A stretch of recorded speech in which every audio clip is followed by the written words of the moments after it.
300 जातियां, 3500 उपजातियां और 650 कबीलों का यह मुल्क तैयार किया, इतना आसान नहीं था।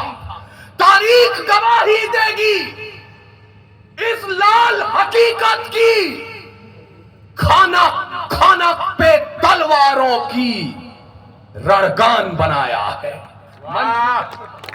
तारीख गवाही देगी इस लाल हकीकत की, खाना खाना पे तलवारों की रणगान बनाया है और खोद कर नाखून से गुलाम धरा को हमने बलिदानों की बुनियाद पे हिंदुस्तान बनाया।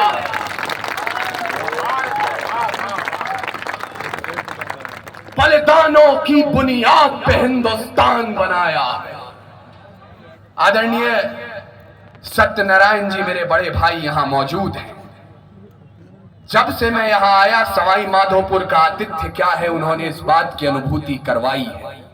लेकिन मैं सोच रहा था, यहां आपकी तस्वीर लगी है जयप्रकाश जी, यहां दीपक मीणा जी मौजूद हैं, और जिस मंच पर स्वयं बाबू बंजारा बैठे हों वहां आदरणीय अशोक चारण, राम अवतार नागर और अपूर्व विक्रम शाह की जरूरत क्यों पड़ी।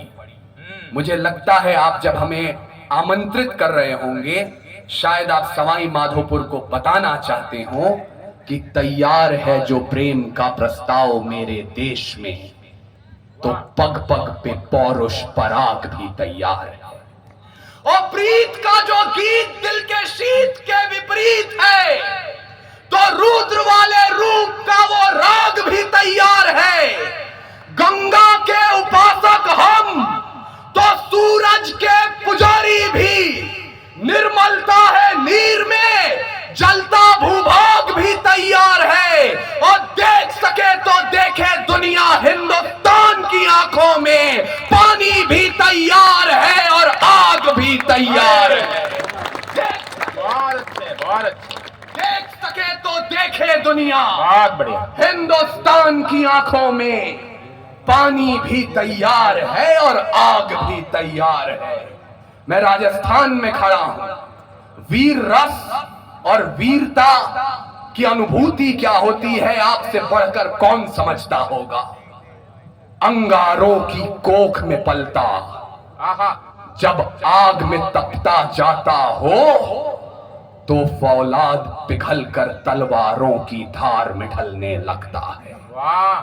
अंगारों की कोख में पलता, जब आग में तपता जाता हो, तो फौलाद पिघल कर तलवारों की धार में ढलने लगता है। और वीर मशालों की अंधकार से जब हार सुनिश्चित लगती है, तब अग्नि धर्म की लाज बचाने सूर्य निकलने लगता है। और सागर भी जब बात करे तूफानों के तेवर में, तो पतवारों की तहजीबों का अंदाज बदलने लगता है। और बात अगर हो मुल्क की, तो हर उम्र की धमनियों में कितना भी हो ठंडा, लेकिन खून उबलने लगता है। कितना भी हो ठंडा, लेकिन खून उबलने लगता है। जो मेरे भाई यहां खामोश बैठे हैं, मैं जानता हूं आप और जो लोग दो चार यहां उठे हैं, वो ये सोच रहे होंगे कि हम कवि सम्मेलन सुनने आए थे कि कवित्रियां गीत सुनाएंगी, गजल सुनाएंगी, मोहब्बत की बात होगी, प्रेम की बात होगी, यहां आग की बात क्यों हो रही है।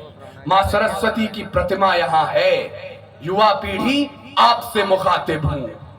ये कमसिन सी कलियां, ये महकती हवाएं, ये पायल की छमछम जो पास बुलाएं, ये रुखसार की लाली, ये जुल्फों के साए, ये कमर की लचकन, ये गुंजित सदाएं, ये मोहब्बत की बातें, ये महबूब की यादें, ये बुझते चरागों को बेशक हवा दें। इन्हीं की बदौलत है महफिल में रौनक, इन्हीं से वफा की अशरफी दमकती, इन्हीं से हिज्र की रातें हैं कटती, इन्हीं से जवानों की आंखें चमकती। ये इश्क सवेरे की आस में है और रातों को जुगनू की तलाश में है। पर हमें आग पीने दो जिंदा जवानों कि जुगनुओं पे हमको भरोसा नहीं है। और लड़े हैं सदा ही मशालों को लेके, अंधेरे को हमने है, न जुल्फों को बादल का नाम दिया, न मुस्कान को उनके है चंदा कहा, न रातों की बाहों को जाम दिया, जवानों के हाथों की उठती ताप को शमशीर ही दी है गुलाब नहीं, उनके नहाने के बाद भी पानी को पानी कहा है शराब नहीं। हम ही है राणा बिस्मिल भगत, यूं ही रूप अपने बदलते रहेंगे और भारत को उजाले की पड़ी जो जरूरत, तो चलते रहे हैं और चलते रहेंगे। वाह वाह वाह वाह वाह वाह, क्या कहना। भारत को उजाले की पड़ी जो जरूरत, तो चलते रहे हैं और चलते रहेंगे। मुझे काव्य पाठ करना था, मैंने अपने क्रम पर कर लिया। अब आप लोग जो यहां बैठे हैं और अब तक अपनी हथेलियां बांध कर रखे हुए हैं, मुझे बताइएगा कि राजस्थान के खून में कितनी गर्मी शेष है। मैं पूरी जिम्मेदारी के साथ बोल रहा हूं।